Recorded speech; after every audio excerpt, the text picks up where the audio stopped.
I never asked for a medal for being a mother, but I certainly didn't expect to become a ghost in my own family. My name is Natalie Warren. I'm 64, a widow of 5 years, and until recently I was the invisible safety net for my daughter Jessica. After my husband Thomas passed, the silence in my house became a little too loud, so I threw myself into helping Jessica and her husband Greg. I picked up my grandchildren Leo and Mia from school. I cooked dinners when Greg was networking and Jessica was overwhelmed with her Pilates instructor certification. I even quietly took over the payments for Jessica's expensive SUV and the kids' private academy tuition. Thomas had left me comfortable, and I thought that's what families did. You help. You ease the burden. But over the years, the appreciation faded into expectation. I went from being mom to being the unpaid help. The shift was subtle at first. A missed birthday call here, a canceled lunch date there. Then it became blatant. When I'd walk into their house to babysit, Jessica wouldn't even look up from her phone. Greg would just point to a list of chores on the counter. I swallowed it, thinking they were just stressed. But this past Christmas, the illusion shattered entirely. Jessica had insisted on hosting dinner at her place. I arrived early, arms full of groceries I had paid for, ready to help cook. For 3 hours, I chopped, stirred, and roasted in a sweltering kitchen, while Jessica sat in the living room sipping wine with Greg. Then, the doorbell rang. Greg's parents, Richard and Susan, had arrived. The atmosphere in the house flipped instantly. Jessica practically tripped over the rug, rushing to the door. Greg took their coats. Richard and Susan were ushered into the dining room like visiting royalty, handed fresh drinks, and peppered with questions about their recent golf trip. I wiped my hands on a dish towel, stepping out of the kitchen. Susan offered a tight smile. "Oh, Natalie, still cooking, smells decent." I nodded, returning to the stove. It was fine. I didn't need a parade. But as we sat down to eat, the reality of my position became impossible to ignore. They laughed, they toasted, and not once did anyone ask how I was doing.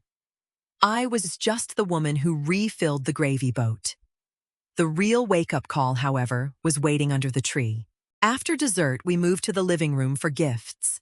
Leo and Mia tore into their boxes, surrounded by wrapping paper. I sat on the edge of the sofa, holding a cup of lukewarm tea, watching the spectacle. Greg played Santa, handing out the beautifully wrapped boxes. He handed a massive velvet-ribboned box to his parents. "Open it," Jessica urged, her eyes sparkling. Susan tore the paper. Inside was a glossy gold-embossed folder. Richard pulled out the documents, his jaw dropping. "A week in Maui, the 4 seasons. All-inclusive dad." Greg grinned, puffing out his chest. "You guys deserve it. You've been so supportive this year." My stomach tightened. Supportive. They lived 3 states away and visited twice a year. I was the one who bought their groceries last week when Greg's credit card inexplicably declined. I was the one paying for the car sitting in their driveway. Jessica turned to me, picking up a small, unceremoniously bagged item from the floor. "Here, Mom. Merry Christmas." She tossed it onto my lap. No ribbon, no card. I opened the bag. Inside was a pair of gray wool socks and a generic coffee mug that read, "World's Okayest Employee." It still had the clearance sticker on the bottom, $4.99. I stared at the items, tracing the rim of the cheap mug. The room was buzzing with Richard and Susan's excitement about snorkeling. Nobody was looking at me. "Do you like them?" Jessica asked, glancing over her shoulder. She didn't wait for an answer before turning back to Susan. "We booked the ocean view suite for you." I set the mug down on the coffee table. The clink was loud enough to draw Greg's attention. "Something wrong, Natalie?" He asked, a hint of annoyance in his voice. "Just admiring the contrast," I replied evenly. Jessica frowned, catching my tone. She crossed her arms, stepping away from her in-laws. "Oh, please don't do this today, Mom. We got you something practical. You're always complaining about cold feet." I have never complained about cold feet, Jessica. I stood up, smoothing my skirt. But I do notice when I am treated as an afterthought. Jessica rolled her eyes, letting out a heavy sigh. I told you not to expect anything from me. We're on a tight budget. We wanted to do something nice for Greg's parents since they never get to travel. A tight budget. The words hung in the air, ridiculous and hollow. A tight budget. I repeated, keeping my voice perfectly level. Jessica flushed, gesturing vaguely at the room. Yes, Mom. Raising 2 kids is expensive. Greg's business is in a transition phase. We can't afford to shower everyone with luxury. I looked at the Maui itinerary resting on Susan's lap. I looked at the $4.99 clearance sticker on my mug. I didn't yell. I didn't cry. I didn't demand an apology or try to explain the utter hypocrisy of her statement. Years of walking on eggshells had conditioned me to keep the peace to absorb the slights, so I wouldn't lose access to my grandchildren. But as I looked at my daughter defending her cruelty with a straight face, the conditioned fear evaporated. It was replaced by a cool, sharp clarity. I see, I simply noted. I walked to the hallway closet and pulled out my wool coat. What are you doing? Jessica asked, following me. We haven't even had coffee yet. I'm going home, I answered, sliding my arms into the sleeves. You're throwing a tantrum over socks, Greg called from the living room, chuckling softly. Come on, Natalie. Don't be dramatic in front of my parents. I picked up my purse and pulled my car keys from my pocket. I turned to look at both of them. Merry Christmas, Jessica. Enjoy the vacation, Richard, Susan. Mom, if you walk out now, don't expect me to call you tomorrow to apologize. Jessica warned, her voice dropping into that familiar scolding tone she used on the kids. I told you. I echoed her own words back to her. I don't expect anything from you. I opened the front door and stepped out into the freezing December air. The drive home was quiet. The roads were empty, lit only by the occasional string of holiday lights. I felt a strange sensation in my chest. It wasn't heartbreak, though. That was there, buried deep. It was relief. The heavy, suffocating blanket of obligation had finally been lifted. When I unlocked my front door, the house was silent. I didn't turn on the television. I didn't pour a glass of wine to drown my sorrows. I walked straight to my home office, flipped open my laptop, and sat down at my desk. The blue glow of the laptop screen illuminated the dark room. I opened my banking portal, my fingers moving methodically over the keyboard. Thomas and I had built a solid nest egg, and I had managed it carefully since his passing. When Greg's first business venture failed 3 years ago, Jessica came to me in tears. They were going to lose the house she had claimed. They needed to put the kids in public school. She couldn't lose her SUV. I had stepped in. I set up automatic transfers from my primary checking account to cover the $800 monthly lease on her luxury SUV and the $500 monthly tuition for Leo and Mia's private academy. I did it directly, bypassing Greg entirely because I didn't trust him to actually pay the bills. That was $200 and $300 a month every month for 3 years. Nearly $83,000. A tight budget, she had said. I navigated to the scheduled transfers tab. There they were. 2 recurring payments scheduled for the 28th of every month. Today was the 25th. I didn't hesitate. I didn't weigh the pros and cons or worry about how they would react. I clicked on the SUV payment. Cancel automatic transfer, the screen prompted. I clicked yes. I moved to the school tuition. Cancel automatic transfer. I clicked yes. Then I went to my phone carrier's website.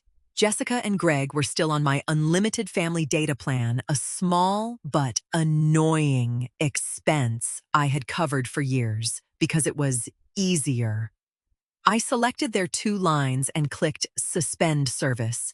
I closed the laptop and leaned back in my leather chair. My heart wasn't racing. My hands weren't shaking. I simply felt lighter. For 3 years, I had subsidized a lifestyle they used to make me feel inferior.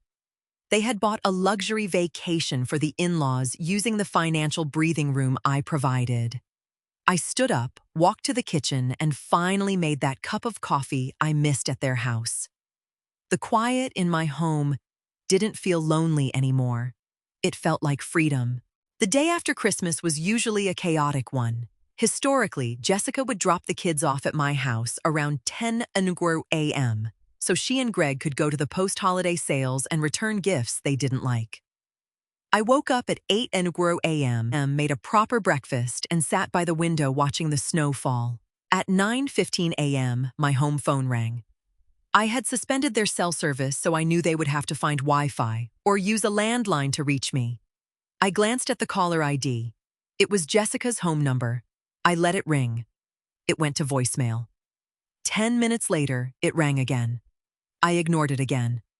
I finished my eggs, washed my plate, and decided to call my son, David. David lived in Seattle. He was an architect, practical and grounded, much like his father. We talked every Sunday. He never asked me for money, and he always remembered my birthday. "Hey, Mom," David answered, his voice warm. "How was the grand Christmas dinner?" "Enlightening," I replied. I gave him the short version. The vacation, the socks, the comment. David sighed heavily. "I'm sorry, Mom. I told you years ago that you were doing too much for them. They don't appreciate it." "You were right," I admitted. "But you don't have to worry anymore. I came home and canceled the auto pays for the car and the tuition. I also suspended their cell phones." There was a long pause on the other end of the line. Then a slow, deep chuckle. "You actually did it. The bank transfers. Every last one." "Mom, you know Jessica is going to go ballistic, right? The tuition is due this week." "She said they were on a tight budget," I replied calmly. "She can figure out how to tighten it further. I'm taking a pottery class." We chatted for another hour about his upcoming projects. When I hung up, there were 3 voicemails from Jessica. I deleted them without listening. I spent the afternoon at a local nursery buying a new fiddle leaf fig for the living room, and then met a friend for an early dinner.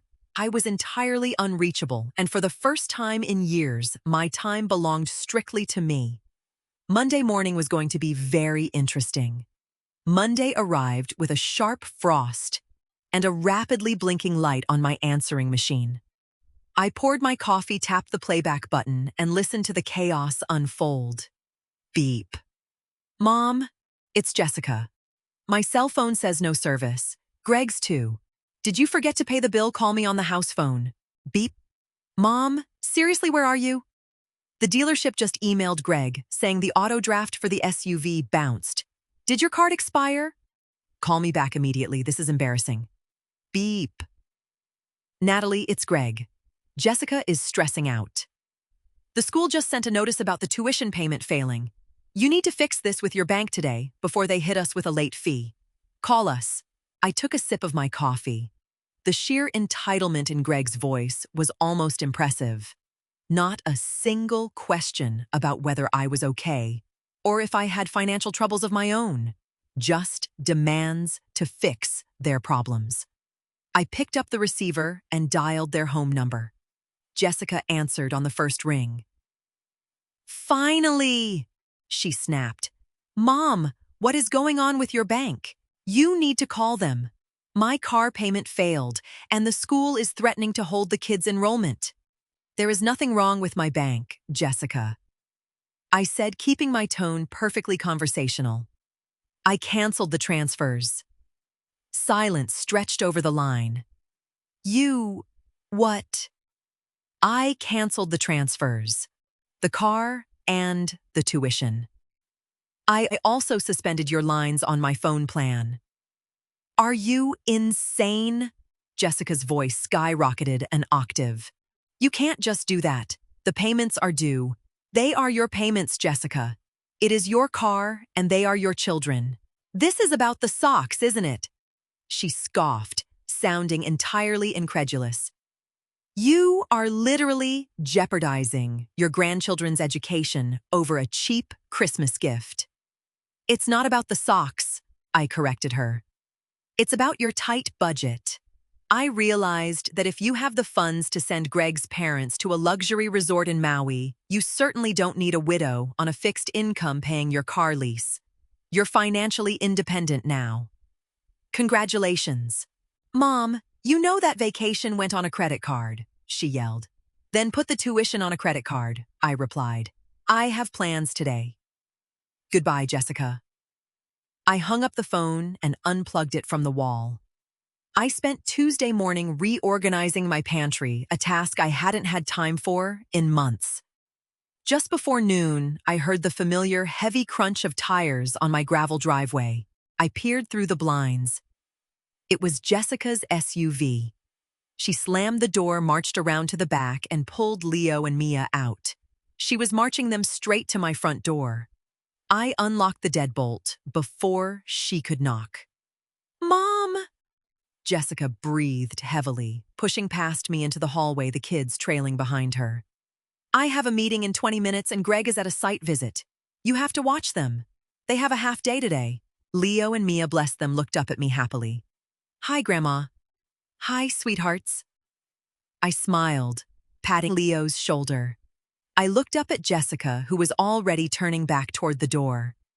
Jessica, stop. She paused, hand on the doorknob. I don't have time for a lecture today. I am stressed to the limit trying to figure out this money situation you dropped on us. You did not ask if I was available, I said calmly. I am not available today. I have a meeting, she shouted. What am I supposed to do? Leave them in the car? You are their mother. Figure it out. You're their grandmother.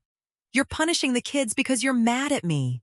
I adore these children, I said, looking her directly in the eye. But my home is no longer a free drop-in daycare for your convenience. Take them with you or call Greg to come get them. Jessica stared at me, her mouth opening and closing. She tried to read my face for the familiar signs of guilt, the usual crack in my armor that she could exploit. She found nothing. Fine, she spat. She pulled her smartphone out, connected to my Wi-Fi, no doubt, and furiously dialed Greg.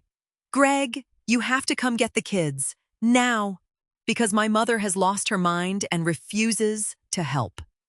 She listened for a moment, her face turning red. I don't care if you're pitching a client. Get over here. She hung up and glared at me. He's on his way. I hope you're happy. I am. I nodded. I gestured toward the living room. The kids can wait on the sofa. You can wait on the porch. 30 minutes later, Greg's sedan screeched into my driveway. He stormed up to the porch where Jessica was pacing. After a quick, heated exchange between them, Greg pounded on my door. I opened it, leaning calmly against the frame. Natalie, what is your problem? Greg demanded, puffing his chest out. My problem was poor boundary management, I answered. But I'm fixing it. You're abandoning your family, Greg accused, his voice echoing loudly. We rely on that money. We built our monthly budget around it. You built a luxury lifestyle on my dime while treating me like hired help, I corrected him. You buy expensive vacations for people who do nothing for you. I simply cut off your allowance. Jessica pushed past him. Mom, if you don't reinstate those transfers today, we are going to lose the SUV. The kids will have to transfer to public school. Do you want that on your conscience? I looked at my daughter. The manipulation was so ingrained, she didn't even realize how transparent she was. If you lose the car, buy a used one, I said simply. Millions of children attend public school. Your financial mismanagement is not my emergency. I stepped back. Now your children are inside. Take them and leave. Jessica didn't move. Her shock quickly morphed into desperate anger. Fine. she snapped, her voice shaking. If that's how you want to play it? But understand this, Mom. If you pull the rug out from under us, we are done. Greg nodded behind her, trying to look imposing. If you don't fix this by tomorrow, Jessica continued, playing her final heavy card, you won't see us anymore. You won't see Leo. You won't see Mia. You can sit in this house all by yourself. She waited for me to crumble. She expected me to panic, to apologize, to rush to my bank app and fix everything so I wouldn't lose access to my grandchildren. It was the ultimate threat. I looked at her, then at Greg. Okay, I said. Jessica blinked. What? I accept your terms. I repeated, my voice perfectly steady. If your relationship with me is entirely conditional on my wallet, it's not a relationship I want. I will not be extorted. I stepped back into the house. Have a good life, Jessica. Before she could form a response, I shut the heavy oak door and locked it. I listened to them muttering furiously before shuffling the kids into the car and driving away. I walked into the kitchen and washed my coffee mug. The house was finally quiet. A month passed. They didn't go to Maui. I found out through David that Greg had to cancel the trip and eat the deposit to cover the kids' tuition and save the SUV. Greg's parents were furious, which gave me a quiet sense of satisfaction. I didn't sit around waiting for Jessica to call. I joined a pottery class. I booked a flight to Seattle to visit David. My bank account looked much healthier, but more importantly, my mind was clear. The suffocating anxiety of anticipating Jessica's demands was completely gone. I bought myself nice things and spent my time exactly how I wanted without a shred of guilt. One Tuesday afternoon, my phone buzzed. A text from Jessica. Hi, Mom. The kids miss you. Can we come over for dinner on Sunday? No demands, no ultimatums, no mentions of money. I stared at the screen. It was a test to see if my boundary had softened. I typed my response carefully. I am busy this Sunday. You can bring the kids over for an hour next Saturday afternoon. Just the kids. Let me know if that works. I hit send. I wasn't going to cut my grandchildren out permanently, but the terms of engagement had changed. My house, my time, and my money were mine. A minute later, she replied, Okay. Saturday works. I smiled and set the phone down. The house was quiet, and for the first time in years, it felt exactly like home.